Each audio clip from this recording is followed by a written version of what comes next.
President Trump signing an executive order that will allow cities and states to remove homeless people off the streets and place them in treatment centers. The order directs Attorney General Pam Bondi to reverse precedents that limit state and local governments' ability to commit homeless people who are at risk, who are a risk to themselves or to others within the community. And this is a very serious issue, but I am glad to a degree that the president is taking action here. We see this in New York City all the time. Many people are mentally ill who are on the street, and that is part of the problem of why they can't get off the street, and they're not getting, Brian, the help that they actually need as a result of it. They don't want to go to shelters, but they don't have the ability to be able to get back on their feet, get a job, and live a normal life. Yeah, well, shelters can't help them, and being on the street is not helpful to them. I mean, it's mental illness. Right. It's not that you're down on your luck. You are mentally ill, and you're just not capable of functioning in this context. I mean, I'll cede most of my time to Dagen on this because she's been on this for years. But 4 years, cities and states have systematically reduced their ability to handle folks in that situation by closing institutions that probably could help them. I'm sure there's all sorts of examples of abuse out there in history, but there's also examples where these places can be very helpful, and we just don't do that right now. And it was stigmatized, I think, in a way that actually was counterproductive and caused people who could be helped actually encounter more harm because they're on the streets and they have nothing. And I'm really glad that you brought up those facilities, but they also cost money. And again, to use New York City as an example, we spent so much money as a sanctuary city providing housing, shelter, school, healthcare for migrants, and our own homeless population, sort of just, they suffered and lingered. They don't even have a good reading on the percentage of how many people of the homeless population in this country are severely mentally ill. They have no idea.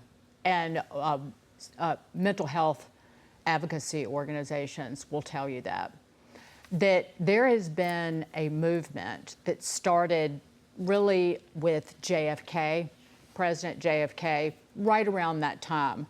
But it was a big push by the president and his family because of his sister, Rosemary, was lobotomized by his father.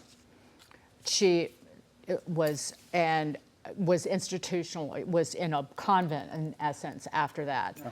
That deinstitutionalization, that we should not have state-run psychiatric facilities, that it should be putting people on the street. They should be treated in centers. Right. Mm-hmm. They should not be in hospitals.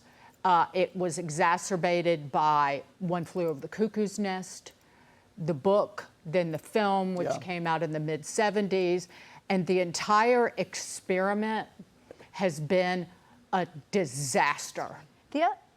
And right now, we are at a record low in the number of state psychiatric hospital beds. Yeah. And New York City actually has done, I have witnessed it, they do a great job of getting people off the street and trying to voluntarily commit them. But if it's drug or alcohol abuse, you can't touch them. Right.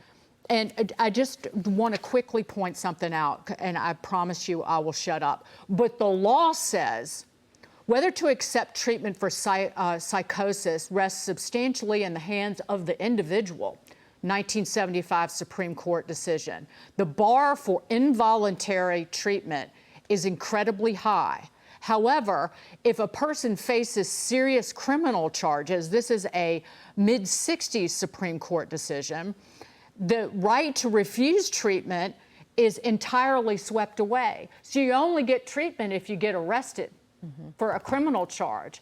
And more than half the state psychiatric hospital beds are taken up by people who are there because of the criminal justice system. It is a vicious cycle, and just ordering people off the street doesn't take care of it. Yeah. David, real quick. Just a complete agreement with Dagen. You can't solve a problem if you don't know what's caused it. And these people have been in denial about the causation. It's deeper seated, and we have a lot of work to do here. Executive order is not going to fix it, but certainly bad city policy is making it worse, not better. Harm reduction is one of those city policies that don't work, especially in San Francisco, where they'll give you free drug paraphernalia. No, it's dehumanizing and it's it hurts immoral. the community It's as immoral. well as the You're helping user. people to kill themselves. It's Yeah. gross. Talk to their families. All right.